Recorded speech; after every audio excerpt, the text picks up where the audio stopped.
کہتے ہیں ایک شام کے وقت کوئی شخص امام ابو حنیفہ کی خدمت میں حاضر ہوا اور کہا، حضرت، کچھ عرصہ پہلے میں نے اپنا مال زمین میں دفن کر کے محفوظ کیا تھا۔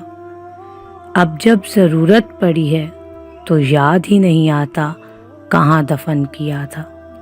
مجھے اس کا حل بتائیے۔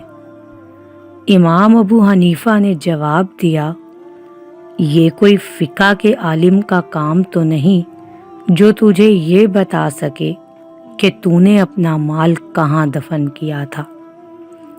تاہم انہوں نے کچھ دیر سوچنے کے بعد اس شخص سے کہا، جاؤ اور جا کر اب سے لے کر صبح تک نماز پڑھنا شروع کرو، انشاءاللہ تمہیں اپنے دفن کیے ہوئے مال کی جگہ یاد آ جائے گی۔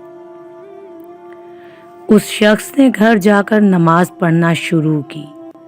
ابھی کچھ دیر ہی گزر پائی تھی کہ اسے یاد آ گیا کہ اس کا مال کدھر دفن ہے۔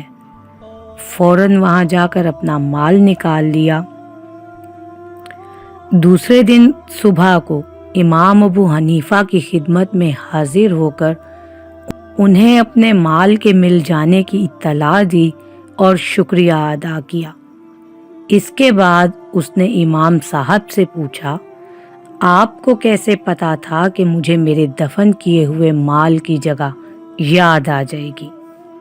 امام صاحب نے کہا، مجھے یقین تھا کہ شیطان تجھے کبھی بھی ساری رات نماز پڑھتے رہنے کے لیے نہیں چھوڑے گا۔ وہ تیرے دماغ کو مال کی جگہ یاد کرنے میں اس وقت تک مشغول رکھے گا جب تک تجھے وہ جگہ یاد نہیں آ جاتی۔